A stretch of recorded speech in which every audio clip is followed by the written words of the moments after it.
പിതാവിൻ്റെയും പുത്രൻ്റെയും പരിശുദ്ധാത്മാവിൻ്റെയും നാമത്തിൽ ആമേൻ. ഈശോയിൽ സ്നേഹമുള്ളവരെ, തിരുവചനത്തിൻ്റെ ഇന്നത്തെ ശുശ്രൂഷയിലേക്ക് ദൈവവചനം കേട്ടുകൊണ്ട് നമുക്ക് പ്രവേശിക്കാം.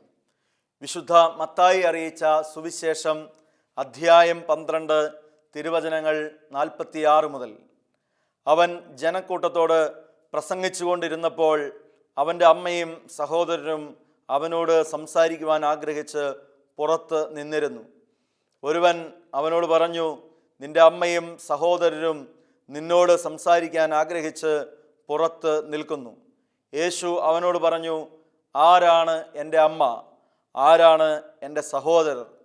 തൻ്റെ ശിഷ്യരുടെ നേരെ കൈ ചൂണ്ടിക്കൊണ്ട് അവൻ പറഞ്ഞു, ഇതാ എൻ്റെ അമ്മയും സഹോദരരും.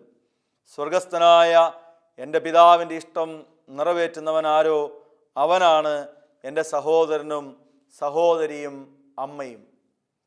ഈശോയിൽ സ്നേഹം നിറഞ്ഞവരെ, പരിശുദ്ധ അമ്മയെപ്പോലെ നമുക്കും ഈശോയോട് കൂടെയായിരിക്കുവാൻ കഴിയട്ടെ എന്ന് ഈ വചനം കേട്ട് ധ്യാനിച്ച് നമുക്ക് പ്രാർത്ഥിക്കാം.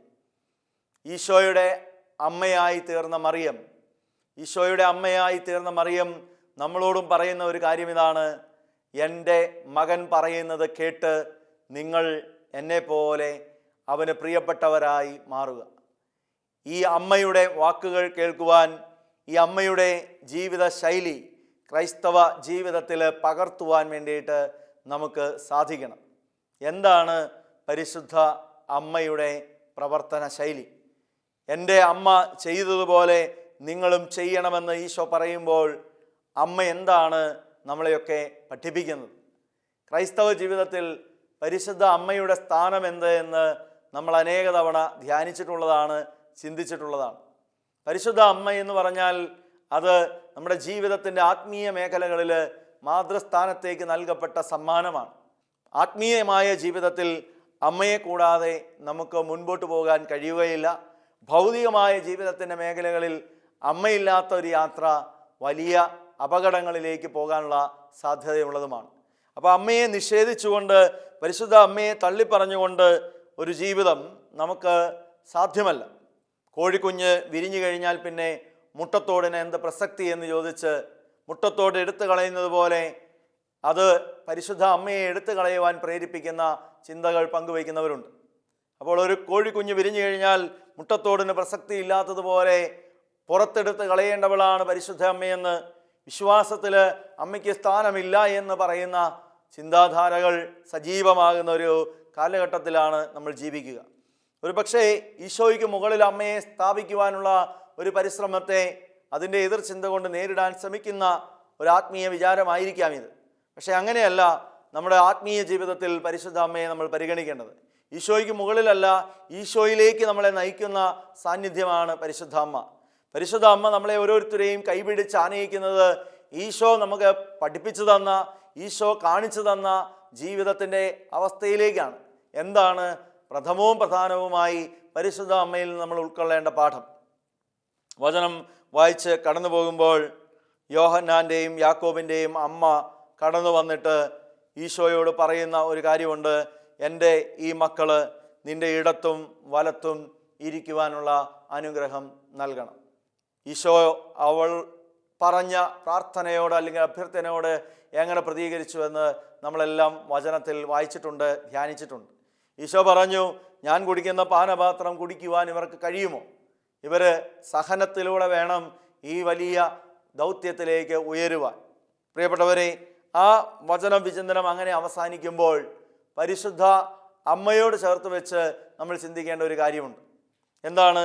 ഒരമ്മയുള്ള മകനാണ് യോഹന്നാൻ. ശ്രദ്ധിക്കുക, വചനത്തിൽ പത്രോസിൻ്റെ അമ്മായിയമ്മയെക്കുറിച്ച് പറയുന്നുണ്ട്. പക്ഷേ അമ്മയെക്കുറിച്ച് പറയുന്ന ഒരു മകൻ, ഒരു വ്യക്തി, അതാണ് യോഹന്നാൻ. യോഹന്നാൻ ഒരു അമ്മയുണ്ട്. ഞാൻ വചനം വായിച്ചു പോയപ്പോഴൊക്കെ ശ്രദ്ധിച്ച അല്ലെങ്കിൽ ചിന്തിച്ച ഒരു കാര്യം ഇതാണ്: പിന്നെ എന്തുകൊണ്ട് യോഹന്നാന് പരിശുദ്ധ അമ്മയെ അമ്മയായി ഈശോ കുരിശിൻ്റെ ചുവട്ടിൽ വെച്ച് ഏൽപ്പിച്ചു കൊടുത്തു? ഈശോ തൻ്റെ അവസാന നിമിഷങ്ങളിൽ തൻ്റെ പ്രിയപ്പെട്ട അമ്മയെ യോഹന്നാൻ്റെ കൈകളിലേക്ക് ഏൽപ്പിക്കുകയാണ്. ഒരമ്മ ഓൾറെഡി ഉള്ള ഒരമ്മ കൂട്ടിനുള്ള ഒരു മകന് ഇതൊരു അധികഭാരമായി മാറിയില്ലേ എന്ന് ചിന്തിച്ചുകൊണ്ട് വേണമെങ്കിൽ പരിശുദ്ധ അമ്മയെ മറ്റൊരാളുടെ കൈകളിലേക്ക് ഏൽപ്പിക്കുവാൻ ഈശോയ്ക്ക് കഴിയുമായിരുന്നില്ലേ?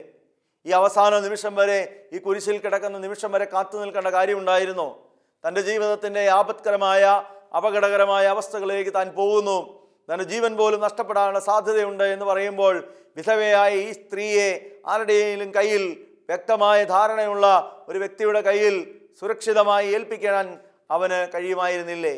അമ്മയില്ലാത്ത ഒരു വ്യക്തിക്ക് ഒരമ്മയെ കിട്ടുമ്പോൾ കുറച്ചും കൂടി സ്നേഹത്തോടെ, കുറച്ചുകൂടെ താല്പര്യത്തോടെ, സ്നേഹത്തോടെ പരിഗണിക്കുകയില്ലായിരുന്നോ? പ്രിയപ്പെട്ടവരെ, ഇങ്ങനെയൊക്കെ ചിന്തിച്ച് പോകുമ്പോൾ പരിശുദ്ധ അമ്മയെ കിട്ടിയ യോഹന്നാൻ എന്ത് സംഭവിച്ചു എന്ന് നമ്മൾ മനസ്സിലാക്കണം. ഓൾറെഡി ഒരു അമ്മയുള്ള യോഹന്നാൻ്റെ ജീവിതത്തിൽ പരിശുദ്ധ അമ്മയുടെ സാന്നിധ്യം വഴി എന്താണ് സംഭവിച്ചത്? പരിശുദ്ധ അമ്മ യോഹന്നാൻ്റെ ജീവിതത്തിൽ വരുമ്പോൾ വചനം ഇങ്ങനെ എഴുതിയിരിക്കുന്നു: അപ്പോൾ മുതൽ ആ ശിഷ്യൻ അവളെ അവൻ്റെ ഭവനത്തിൽ സ്വീകരിച്ചു. ദൈവവചനം വായിക്കുമ്പോൾ, ധ്യാനിക്കുമ്പോൾ നമ്മൾ കാണുന്നത് ഭവനത്തിൽ സ്വീകരിച്ചു എന്നുള്ള വാക്ക്. അത് വളരെ ശ്രദ്ധിച്ച് നമ്മൾ മനസ്സിലാക്കണം. ഏതെങ്കിലും ഒരു ഭൗതികമായ ഗേഹത്തിലല്ല, ഭൗതികമായ ഒരു വീട്ടിലല്ല, ഒരു ഭവനത്തിലല്ല മറിയത്തെ അവൻ സ്വീകരിച്ചത്. മറിച്ച് പരിശുദ്ധ കന്യാമറിയത്തെ, യേശുവിൻ്റെ അമ്മയെ തൻ്റെ ജീവിതത്തിലേക്ക് സ്വീകരിച്ച വ്യക്തിയാണ് ഈ യോഹന്നാൻ. പ്രിയമുള്ളവരെ, യോഹന്നാൻ എന്ന് പറയുന്ന ശിഷ്യൻ ഈ അമ്മയെ സ്വീകരിച്ചത് ഏതെങ്കിലും ഒരു വീട്ടിലേക്കല്ല, മറിച്ച് സ്വന്തം ജീവിതത്തിലേക്കാണ്. സ്വന്തം ജീവിതത്തിലേക്ക് ഈ അമ്മയെ സ്വീകരിക്കുന്ന യോഹന്നാനെയാണ് നമ്മൾ കാണുക. അതിൻ്റെ മാറ്റവും മെച്ചവും അവൻ്റെ ജീവിതത്തിലുണ്ടായി. അതിൻ്റെ മാറ്റം അവൻ്റെ ജീവിതത്തിലുണ്ടായി. അതിൻ്റെ ഒരു പരിവർത്തനം യോഹന്നാൻ്റെ ജീവിതത്തിലുണ്ടായി. എന്താണ് യോഹന്നാൻ്റെ അമ്മ വന്ന് ഈശോയോട് ചോദിച്ചത് എന്ന് നമ്മൾ ഇതിനോടകം കണ്ടു കഴിഞ്ഞു. എന്താണ് ഈശോയോട് ചോദിച്ചത്? ഈശോയോട് ചോദിക്കുകയാണ്, എൻ്റെ മകനെ ഒരു ഉന്നത സ്ഥാനം കൊടുത്ത് അനുഗ്രഹിക്കാമോ? പ്രിയപ്പെട്ടവരെ, ഒന്നാം സ്ഥാനം കൊടുക്കാമോ? ഈ ലോകത്തിലെ എല്ലാ അമ്മമാരും ആഗ്രഹിക്കുന്ന എന്താണ്? എൻ്റെ മക്കൾ ഒന്നാം സ്ഥാനത്തെത്തണം. പ്രിയപ്പെട്ടവരെ, ആരുടെ അമ്മയായാലും ഭൗതികമായ ഒരു ചിന്താഗതിയിൽ നിന്നുകൊണ്ട് മക്കൾ ഒന്നാം സ്ഥാനത്തെത്തണം, വിജയിക്കണം, മികച്ചവരാകണമെന്ന് ആഗ്രഹിക്കും.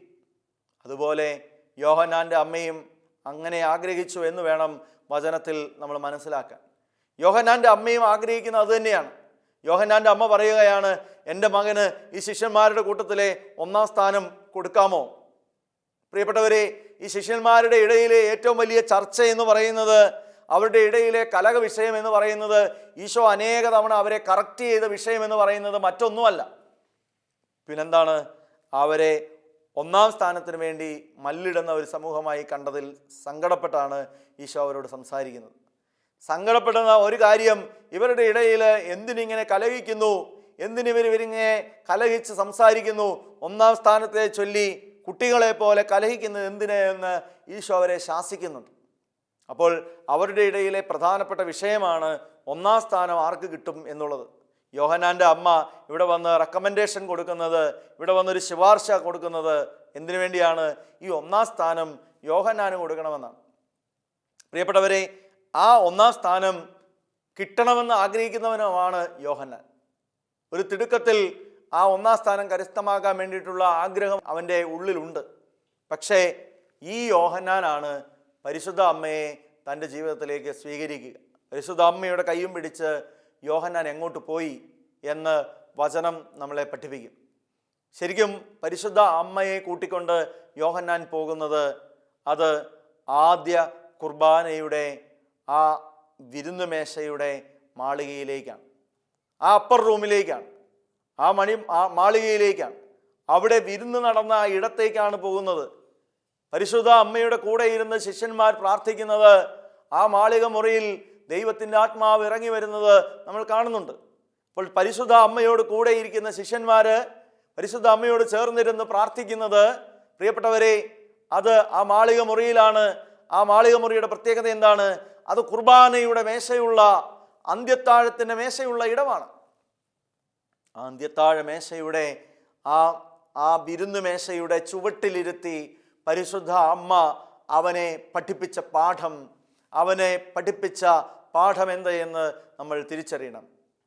വിശുദ്ധ ജോൺ പോൾ രണ്ടാമൻ മാർപ്പാപ്പ സഭയും വിശുദ്ധ കുർബാനയും എന്നുള്ള തൻ്റെ ചാക്രിയ ലേഖനത്തിൻ്റെ 6-ാമത്തെ അധ്യായത്തിന് ഇങ്ങനെ ഒരു തലക്കെട്ടിട്ടിട്ടുണ്ട്: പരിശുദ്ധ അമ്മയുടെ കളരിയിൽ നിന്ന് പഠിക്കുക. Learn from the school of Mary, the woman of Eucharist. ദിവ്യകാരുണ്യ സ്ത്രീയായ മറിയത്തിൻ്റെ കളരിയിൽ നിന്ന് പഠിക്കുക. പ്രിയപ്പെട്ടവരെ, പരിശുദ്ധ അമ്മ കുർബാനയുടെ സ്ത്രീയാണ്. പരിശുദ്ധ അമ്മ ദിവ്യകാരുണ്യ നാഥയാണ്. പരിശുദ്ധ അമ്മ കുർബാനയുടെ മേശയുടെ പാഠം, കുർബാനയുടെ ആത്മീയത പഠിപ്പിക്കുന്നവളാണ്. ശിഷ്യന്മാരെ ഒരുമിച്ചിരുത്തി യോഹന്നാനെ ചേർത്ത് പിടിച്ചിരുത്തി അമ്മയെ കിട്ടിയ യോഹന്നാൻ സന്തോഷത്തിൽ അമ്മയോട് ചേർന്നിരുന്ന് പഠിച്ചത് എന്താണ്? കുർബാനയുടെ ആത്മീയതയാണ്. പരിശുദ്ധ കുർബാനയുടെ ആത്മീയതയാണ് പരിശുദ്ധ അമ്മ പഠിപ്പിച്ചു കൊടുത്തത്. അതെന്താണ്? ചെറുതാകാൻ പഠിക്കുക. ലോലമായ ഈ ഗോതമ്പപ്പത്തിലേക്ക് താണിറങ്ങിയ ദൈവത്തെ നീ കാണുക. പാദം കഴുകുവാൻ പാദത്തോളം ഒരു അടിമയെ പോലെ, ഒരു വേലക്കാരനെ പോലെ താണിറങ്ങിയ നിങ്ങളുടെ പാദം കഴുകി സ്നേഹിച്ച ഗുരുവിൻ്റെ പാഠം നിങ്ങൾ ഈ വിരുന്ന് മേശയിൽ നിന്നും പഠിക്കുക. പ്രിയപ്പെട്ടവരെ, വിരുന്ന് മേശയിൽ നിന്ന് പഠിക്കേണ്ടത്, വിശുദ്ധ കുർബാനയുടെ മേശ പഠിപ്പിക്കുന്നത് വിശുദ്ധ കുർബാനയുടെ ആത്മീയതയാണ്. കുർബാനയുടെ ആത്മീയത പഠിപ്പിക്കുന്നു, ചെറുതാകാൻ പഠിപ്പിക്കുന്നു, താഴ്ന്നു ഇറങ്ങാൻ പഠിപ്പിക്കുന്നു, വിട്ടുകൊടുക്കാൻ പഠിപ്പിക്കുന്നു. നമ്മളൊക്കെ പഠിച്ചെടുക്കേണ്ട ആത്മീയത വിശുദ്ധ കുർബാനയുടെ ആത്മീയതയാണ് എന്ന് നാം തിരിച്ചറിയണം. ചെറുതാകാനും വിട്ടുകൊടുക്കാനും മുറിയപ്പെടാനും മറ്റുള്ളവർക്ക് പാദസേവ ചെയ്യുവാനും പാദത്തോളം താണിറങ്ങി സേവനം ചെയ്ത് മറ്റുള്ളവർക്ക് ഒപ്പമായിരിക്കുവാനും നമുക്ക് കഴിയുക. കുടുംബ പശ്ചാത്തലങ്ങളിൽ അതിന് കഴിയുക. സാമൂഹിക ജീവിത അന്തസ്സിൻ്റെ മേഖലകളിൽ കഴിയുക. പ്രവർത്തന മേഖലകളിൽ, ജോലി മേഖലകളിൽ, ഔദ്യോഗിക കർത്തവ്യ രംഗങ്ങളിൽ നമുക്ക് സാധ്യമാകേണ്ട ഒന്നാണ് ലാളിത്യത്തിൻ്റെ, എളിമയുടെ, താഴ്ന്നിറങ്ങലിൻ്റെ ഈ ഭാവം. പ്രിയപ്പെട്ടവരെ, അത് പരിശുദ്ധ അമ്മ യോഹന്നാനെ പഠിപ്പിച്ചു. എന്താണ് വന്ന മാറ്റം?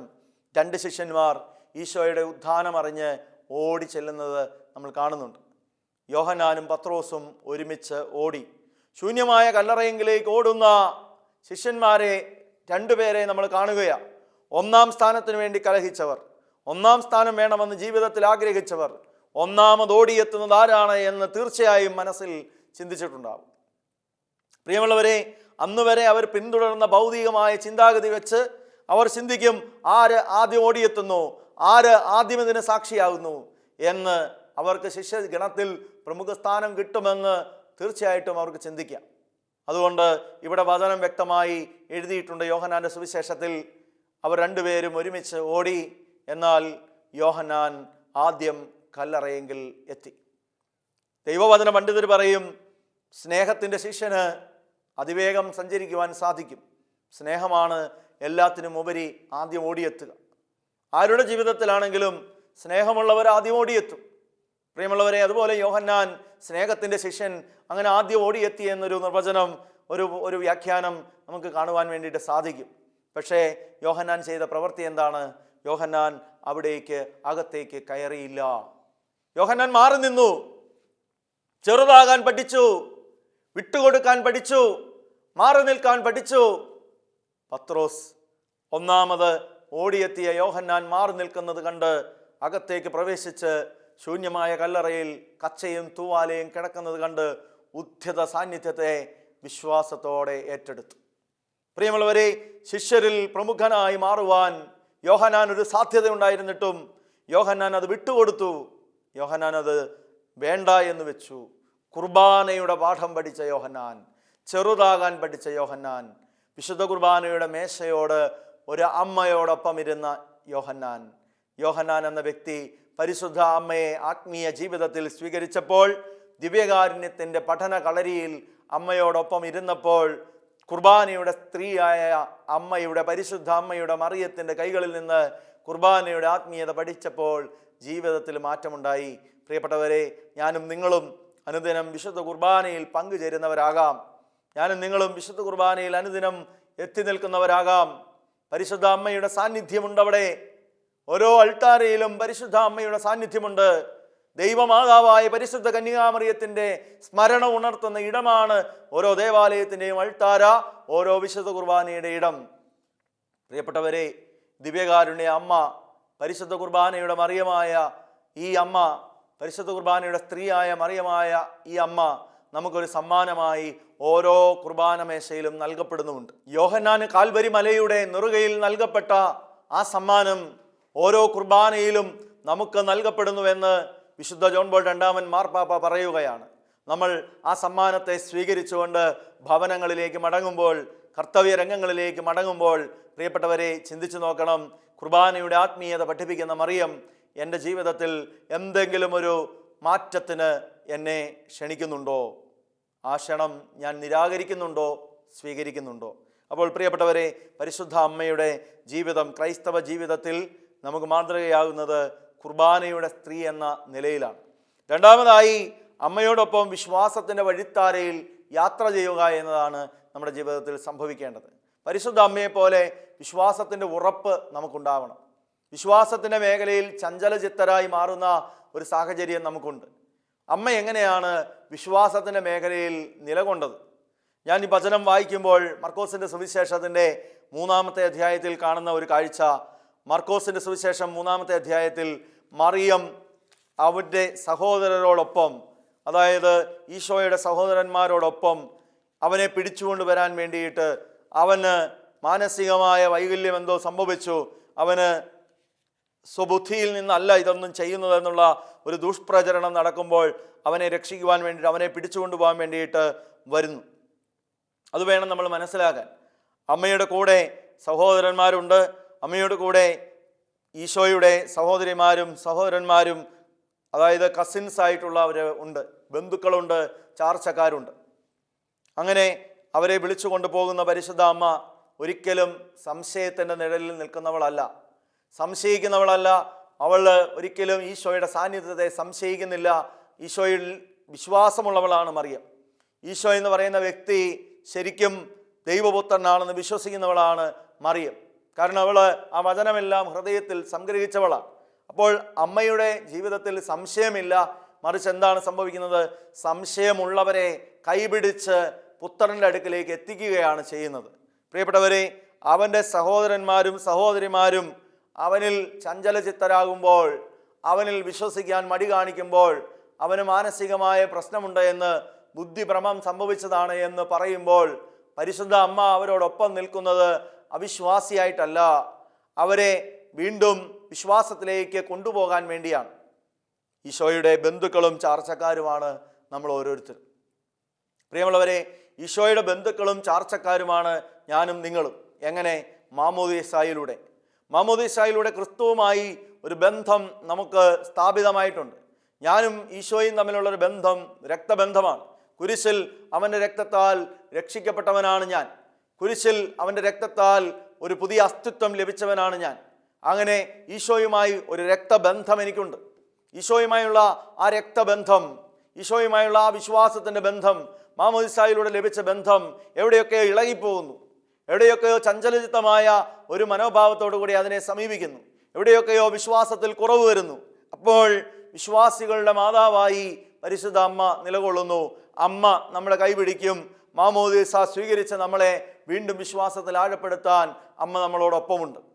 പ്രിയമുള്ളവരെ, നമ്മുടെയൊക്കെ ജീവിതത്തിൽ, വ്യക്തിപരമായ ജീവിതത്തിൻ്റെ അനുഭവങ്ങളിൽ എത്രമാത്രം പരിശുദ്ധ അമ്മയുടെ മധ്യസ്ഥ ശക്തി നമ്മൾ അനുഭവിച്ചറിഞ്ഞിട്ടുണ്ട്. പരിശുദ്ധ അമ്മയുടെ മധ്യസ്ഥതയിൽ എത്രമാത്രം അനുഗ്രഹങ്ങൾ നമുക്ക് കിട്ടിയിട്ടുണ്ട്.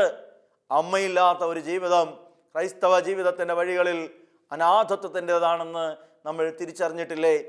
നമ്മളോടൊപ്പമായിരിക്കുന്ന പരിശുദ്ധ അമ്മയുടെ സാന്നിധ്യത്തെ വിശ്വസിച്ചേറ്റു പറയുവാൻ നമുക്ക് കഴിയുന്നുണ്ടോ? അമ്മയോടൊപ്പം യാത്ര ചെയ്ത് വിശ്വാസത്തിൽ വളരുവാൻ നമുക്ക് കഴിയുന്നുണ്ടോ എന്ന് ചിന്തിക്കണം. ഒരു പക്ഷേ ഭൗമികമായ ഒരു ചിന്താഗതിയിൽ പരിശുദ്ധ അമ്മയെ അത്തരത്തിൽ ക്രിസ്ത്യാനികളുടെ മാത്രം അമ്മയായി കണ്ടാൽ പോരാ. ക്രൈസ്തവ ലോകത്ത് മാത്രമല്ല പരിശുദ്ധ അമ്മയുടെ സാന്നിധ്യം അക്രൈസ്തവമായ ജീവിതത്തിൻ്റെ അന്തസ്സുകളിൽ കഴിയുന്നവർക്കുണ്ട്. പരിശുദ്ധ അമ്മയുടെ സാന്നിധ്യം വിജാതീയ സമൂഹത്തിനും ഉണ്ട് എന്ന് നമ്മൾ തിരിച്ചറിയുകയാണ്. മർക്കോസിൻ്റെ സുവിശേഷത്തിൻ്റെ തന്നെ 6-ാമത്തെ അധ്യായത്തിൽ നമ്മൾ കാണുന്ന ഒരു കാര്യമുണ്ട്. യേശു സ്വദേശത്ത് അവഗണിക്കപ്പെടുന്നു. മർക്കോസ് സുവിശേഷത്തിൻ്റെ 6-ാമത്തെ അധ്യായം 1 മുതലുള്ള തിരുവചനങ്ങളിൽ ചുറ്റുമുള്ളവർ, നാട്ടുകാർ അവനെതിരെ സംസാരിക്കുന്നുണ്ട്.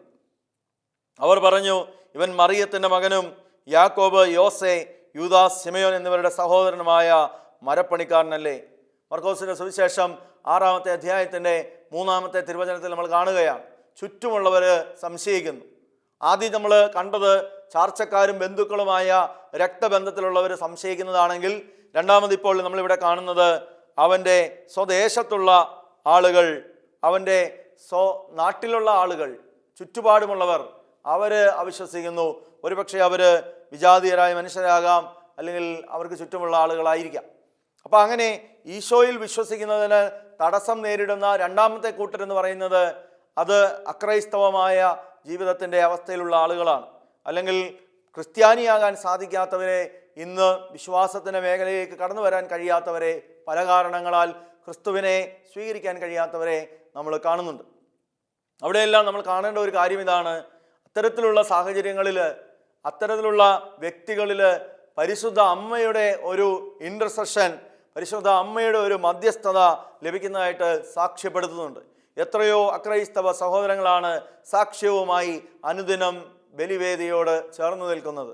എത്രയോ ദേവാലയങ്ങളിലാണ് അക്രൈസ്തവരായ നമ്മുടെ സഹോദരങ്ങൾ പരിശുദ്ധ അമ്മയുടെ സാന്നിധ്യമുള്ള ദേവാലയങ്ങളിൽ കടന്നു വരുന്നത്. എത്രയോ പേർക്ക് അത്ഭുതകരമായ വിധത്തിൽ പരിശുദ്ധ അമ്മയുടെ ഇടപെടൽ, അത്ഭുതകരമായ വിധത്തിലുള്ള പരിശുദ്ധ അമ്മയുടെ മധ്യസ്ഥ ശക്തി അനുഭവിക്കാൻ സാധിക്കുന്നത് നമ്മൾ കഥകളായി കേട്ടിരിക്കുന്നു. വ്യക്തികൾ നമ്മളോട് വ്യക്തിപരമായി അത്തരത്തിലുള്ളത് പങ്കുവച്ചിരിക്കുന്നു. പ്രിയപ്പെട്ടവരെ, നമുക്ക് പ്രാർത്ഥിക്കേണ്ടത് ഇങ്ങനെയാണ്: പരിശുദ്ധ അമ്മേ മാതാവേ, ലോകത്തിൻ്റെ അവസാനത്തിൽ, കർത്താവിൻ്റെ 2-ാം വരവിൽ ലോകത്തെ വിശ്വാസത്തിൽ ഒരുക്കുവാൻ അമ്മേ ഞങ്ങൾ പ്രവർത്തിക്കുവാൻ വേണ്ടിയിട്ട് അമ്മ ഞങ്ങൾക്ക് മധ്യസ്ഥയായി ഉണ്ടാകണമേ. ഈ ലോകം മുഴുവനെയും സുവിശേഷം അറിയിക്കുവാൻ എല്ലാ വിജാതീയ സഹോദരങ്ങളും ക്രിസ്തുവിനെ അറിഞ്ഞ് സ്നേഹിച്ച് ക്രിസ്തുവിൻ്റെ പാത പിന്തുടരുന്നവരാകുവാൻ അമ്മ മാതാവേ ഞങ്ങളെ ഒരുക്കണമേ എന്ന് പ്രാർത്ഥിക്കുക. മൂന്നാമതായി, പരിശുദ്ധ അമ്മ സഹന ജീവിതത്തെ സ്വാഗതം ചെയ്യുന്നതാണ് നമ്മൾ കാണുക. പരിശുദ്ധ അമ്മയുടെ ജീവിതത്തിൽ സഹന വഴികളിൽ പരിശുദ്ധ അമ്മ ഇടറിപ്പോയില്ല. നമ്മളിന്ന് കാണുന്ന ഈ പരിശുദ്ധ അമ്മയുടെ ചിത്രം അത് വളരെ മനോഹരമായ സുന്ദരമായ ഒരു ചിത്രമാണ്. ദേവാലയങ്ങളിലും മറ്റും വരച്ചു വച്ചിരിക്കുന്ന ഒരു ചിത്രമോ അല്ലെങ്കിൽ പരിശുദ്ധ അമ്മയുടെ പ്രസന്ന വദനമോ നമ്മളിന്ന് കാണുമ്പോൾ ഒരുപക്ഷെ അമ്മയെ പോലെ സഹനമില്ലാതെ ദൈവത്തിൻ്റെ ഒരു പുത്രിയായി ജീവിക്കാൻ നമുക്ക് കഴിയണമെന്ന്, ഒരു പുത്രനായി ജീവിക്കുവാൻ നമുക്ക് കഴിയണമെന്ന് നമ്മൾ ആഗ്രഹിക്കുന്നുണ്ടാകാം. പക്ഷേ അത് തികച്ചും വലിയൊരു തെറ്റിദ്ധാരണയാണ്. പരിശുദ്ധാമ്മയെ പോലെ സഹനത്തിൻ്റെ വഴികളിൽ നടന്ന മറ്റൊരു വ്യക്തിയില്ല. പ്രിയമുള്ളവരെ, സഹനത്തിൻ്റെ തീച്ചുളയിലൂടെ നടന്ന വ്യക്തിയാണ് പരിശുദ്ധാമ്മ. പ്രത്യേകിച്ച് കാനായിലെ കല്യാണ വിരുന്നിൽ അത്ഭുതം പ്രവർത്തിക്കാൻ പറയുമ്പോൾ പരിശുദ്ധ അമ്മയോട് ഈശോ പറയുന്നുണ്ട്, സ്ത്രീയെ, എൻ്റെ സമയം ഇനിയും ആയിട്ടില്ല. എന്താണ് ഈ സമയം? കുരിശിൽ കരങ്ങൾ വിരിച്ച് കിടക്കുന്ന ആ സമയം, മരണത്തിൻ്റെ സമയം. ഇപ്പോൾ ഈ അത്ഭുതം പ്രവർത്തിച്ചു തുടങ്ങിയാൽ, മഹത്വത്തിൻ്റെ അടയാളം കാണിച്ചു തുടങ്ങിയാൽ, മഹത്വത്തിൻ്റെ പൂർണ്ണത അത് കുരിശിൽ കിടക്കുന്ന സമയമാണ്. മഹത്വത്തിൻ്റെ പൂർണ്ണത കുരിശിൽ കിടക്കുന്ന സമയമാണ്. ആ സമയത്തിലേക്ക് കുറച്ചുകൂടി കൂടുതൽ അടുക്കും, വേഗത്തിൽ ആ സമയത്തിലേക്ക് പോകും. അതുകൊണ്ട് പരിശുദ്ധ അമ്മയോട് പറയുകയാണ്, ഇപ്പോൾ ദയവ് ചെയ്ത് ഈ അത്ഭുതം പ്രവർത്തിക്കാൻ ആരംഭിക്കാൻ നീ പറയരുതേ. നീ പറഞ്ഞാൽ അതിൻ്റെ പരിണിത ഫലം നീ തന്നെയാണ് അനുഭവിക്കേണ്ടി വരുന്നത്. നിന്റെ ഏക മകനെ, വിധവയായ മറിയമേ, നിന്റെ ഏക മകനെ വേഗം നിനക്ക് നഷ്ടപ്പെടും. പരിശുദ്ധ അമ്മ ആ വാക്കുകൾക്ക് പിന്നിൽ വിറങ്ങലിച്ചില്ല. പരിശുദ്ധ അമ്മ പറഞ്ഞു, അവൻ പറയുന്നത് ചെയ്യുക. കാനായിലെ കല്യാണ വിരുന്നിൽ പരിശുദ്ധ അമ്മയുടെ ദൃഢമായ വാക്കുകൾ അത്ഭുതത്തിലേക്ക് വഴി തുറക്കുകയാണ്. പ്രിയപ്പെട്ടവരെ, ഒരമ്മ അത്ഭുതകരമായ ഇടപെടലിലൂടെ ഒരു കുടുംബത്തിന് സാന്ത്വനമേകുമ്പോൾ അവളുടെ ജീവിതത്തിൽ അവൾ സ്വാഗതം ചെയ്യുന്നത് തൻ്റെ പ്രിയപുത്രനെ നഷ്ടപ്പെടാൻ പോകുന്ന കുരിശിൻ്റെ സമയമാണ്. കുരിശ് ജീവിതത്തിൽ സ്വാഗതം ചെയ്യുന്ന മറിയം നമുക്കും മാതൃകയാണ്. ക്രൈസ്തവ ജീവിതത്തിൻ്റെ വഴികളിൽ, വിശ്വാസത്തിൻ്റെ മേഖലകളിൽ, സഹനത്തിൻ്റെ മേഖലകളിൽ കുർബാന അപ്പമാകുന്ന എളിമയുടെയും ലാളിത്യത്തിൻ്റെയും പാഠം ഉൾക്കൊള്ളുന്ന വഴികളിൽ പരിശുദ്ധ അമ്മ നമുക്ക് മാതൃകയാകട്ടെ. നമുക്ക് പ്രാർത്ഥിക്കാം. പിതാവും പുത്രനും പരിശുദ്ധാത്മാവുമായ തൃത്വൈക ദൈവമേ, അങ്ങേ ഞങ്ങൾ ആരാധിക്കുകയും സ്തുതിക്കുകയും ചെയ്യുന്നു. പിതാവിൻ്റെ പ്രിയപുത്രിയും പുത്രൻ്റെ പ്രിയമാതാവും പരിശുദ്ധാത്മാവിൻ്റെ പ്രിയ മണവാട്ടിയുമായ പരിശുദ്ധ മറിയത്തെ ഞങ്ങൾക്ക് സമ്മാനമായി നൽകുന്നതിനെ ഓർത്ത് നന്ദി പറയുന്നു.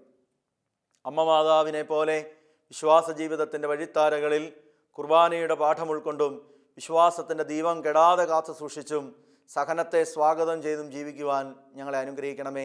നിത്യം പിതാവും പുത്രനും പരിശുദ്ധാത്മാവുമായ സർവേശ്വര എന്നേക്കും ആമേൻ.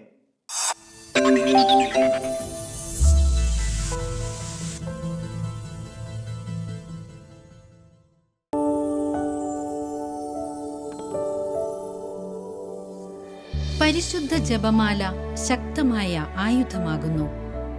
ആത്മവിശ്വാസത്തോടെ അതുപയോഗിക്കുക. നിങ്ങൾ അതിൻ്റെ ഫലങ്ങളാൽ അതിശയിക്കപ്പെടും. വിശുദ്ധ ജോസ് മരിയ എസ്ക്രിവ.